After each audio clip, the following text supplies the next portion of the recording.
Amelia had come to Jasper to lose herself, but all she had found so far was a breathtakingly quiet kind of loneliness, the kind that clung to the crisp mountain air and settled in the deep green of the pine forests. She had left Toronto with a suitcase and a half-written novel, a hollow space in her chest where a year-long love affair had once lived. Now, her days were a predictable cycle of writing, hiking the same trails, and nursing a cup of Earl Grey at a cozy, rustic cafe downtown. The mountains were a magnificent, indifferent audience to her solitary life, their peaks dusted with snow even in late spring. It was in that cafe, on a Tuesday, when the sky had turned the color of slate and a soft, insistent rain began to fall, that she met Liam. He was a local, easy to spot among the tourists. He had the quiet, confident air of a man who knew his way around the wild's broad shoulders, kind eyes the color of a winter sky, and a friendly, worn-out plaid jacket. He sat at the table next to hers, sketching in a leather-bound notebook. His hands were calloused, his movements deliberate. She tried not to stare, but her gaze kept drifting back to his profile, the way a stray lock of dark hair fell across his forehead. He finally looked up, catching her eye, and a slow, genuine smile spread across his face, as natural as the sunrise over the Rockies. "You look like you've got a story to tell," he said, his voice a low, melodic rumble like the distant sound of a creek. Amelia was surprised. Her heart, so used to being dormant, gave a little flutter. "Doesn't everyone?" she replied, her voice softer than she'd intended. They talked for hours that afternoon, sheltered from the rain. He told her about his work as a park warden, the wildlife he'd seen, the secrets of the trails. She told him about her novel, a fictional tale of a woman finding her voice, a story that felt painfully autobiographical. They found a comfortable rhythm, a gentle give and take, but while her words flowed, her heart remained a fortress. She kept a safe distance, a wall she had built from bricks of past hurt. Liam seemed to sense this, never pushing, just offering a steady presence, like a sturdy old cedar tree. Over the next few weeks, their connection deepened in the quiet, unassuming way of the mountains. He took her to places tourists never saw, a hidden waterfall that shimmered with a rainbow at a certain time of day. Wildflowers painted the valley, a green and stone tapestry. He taught her how to spot the difference between a moose and an elk, how to track a deer, how to build a fire from wet wood. With every new lesson, with every shared sunset and late-night conversation, a single brick in her wall would loosen and fall. One particularly clear Saturday, Liam suggested a canoe trip on Pyramid Lake. The water was a stunning shade of turquoise, reflecting the towering pines and the perfect cloudless sky. As they paddled, their strokes in perfect sync, Liam pointed out a family of ducks trailing a mother, their tiny bodies bobbing along the calm surface. He told her a story about how he'd once rescued an injured owl from a broken branch, his concern and gentle hands evident in the telling. Amelia found herself smiling, a genuine, unforced smile that reached her eyes. She felt a lightness in her chest she hadn't felt in years. Later, they beached the canoe on a small, secluded island, and Liam pulled out a thermos of hot cocoa and homemade muffins. They sat on a sun-warmed rock, watching the gentle ripples of the water. In that moment, surrounded by the serene beauty of the wilderness, Amelia felt herself a part of something larger than her own pain. She wasn't just a tourist, not anymore. She was a woman finding her place, and he was the one showing her the way. The first crack in her armor came on a crisp, moonless night. He had driven them up a logging road, away from the town lights, to a high, secluded clearing. The sky, vast and black, exploded with light above them, the aurora borealis, a mesmerizing ballet of green, pink, and violet. Amelia gasped, her breath catching in her throat. It felt like the sky itself was weeping with beauty. "I've never seen anything like this," she whispered, tears welling in her eyes. It wasn't just the lights.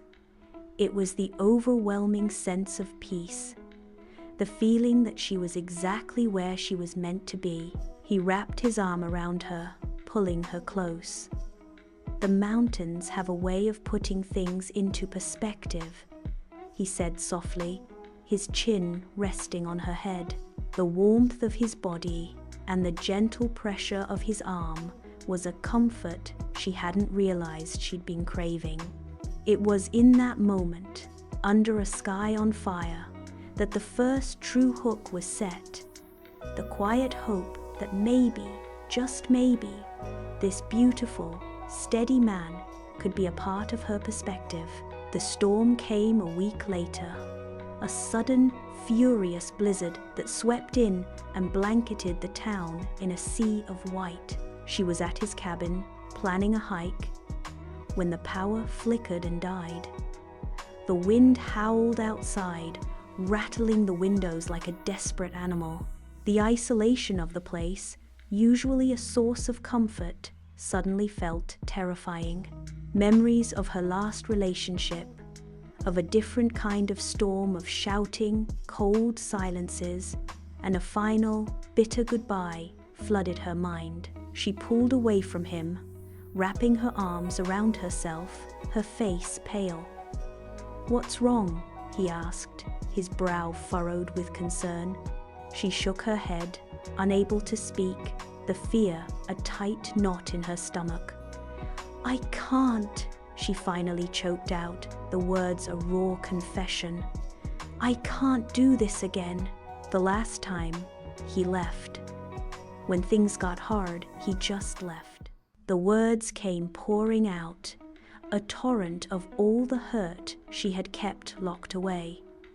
The arguments, the cold shoulders, the feeling of not being enough. She told him about the day she had packed her bags, the silence in the apartment, and the suffocating feeling of being utterly alone.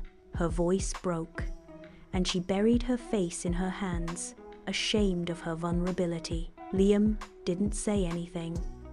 He simply sat beside her, waited for her to finish, and then, with a slow, deliberate movement, took her hands in his. His grip was firm, warm, and utterly real. He didn't try to fix it or offer platitudes. He just looked at her, his sky-blue eyes filled with a kind of profound understanding she had never seen before. "I'm not him, Amelia," he said, his voice quiet but unshakably certain.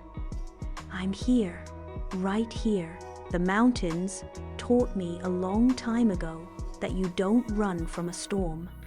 You build a strong shelter, and you ride it out, together." He pulled her into his arms, and for the first time in what felt like a lifetime, she didn't pull away. She leaned into him, her head on his chest, listening to the steady, reassuring rhythm of his heart. The wind howled outside, but inside his embrace she was safe. The silence that followed was not empty or cold. It was a profound, healing silence, filled with the promise of a different kind of love. A Canadian love, rooted in resilience and the quiet strength of the land. The next morning, the sun rose bright and clear, its light glinting off the fresh snow. The world outside was a breathtaking canvas of white, clean and new. Liam made her coffee, and they sat by the fire, watching the snowflakes melt on the window pane. Her heart no longer felt like a fortress. It felt like a home, finally open, warm, and ready to welcome someone in. She knew that there would be more storms, both real and emotional, but with him, she no longer feared them. She finally understood that she hadn't come to the mountains to get lost. She had come to find her way home. And home, it turned out, was in the arms of a man who knew how to weather any storm. As the weeks turned into months, Amelia's life transformed. She finished her novel, and the ending was no longer a bleak farewell, but a hopeful new beginning. The main character, once lost, found her way home in the embrace of a love as steady and enduring as the mountains themselves. One evening, as they sat on the porch of his cabin, the sun painting the peaks in shades of orange and purple, Liam was reading the final pages of her manuscript. He looked up, his face soft with emotion. "You changed the ending," he said, a quiet question in his voice. "I had to," she replied, her own voice full of a new kind of certainty. The old one didn't feel true anymore. He closed the book gently, placing it on the table between them. "I'm glad," he simply said. His sincerity was a balm to her soul. She realized then that her old love had been a storm, a flash of lightning and deafening thunder, beautiful but ultimately destructive. This new love was the quiet, unwavering presence of the mountains, something you could lean on, something that gave you a sense of scale and permanence. Amelia found a small cottage for rent on the outskirts of town, a place with a view of the Athabasca River.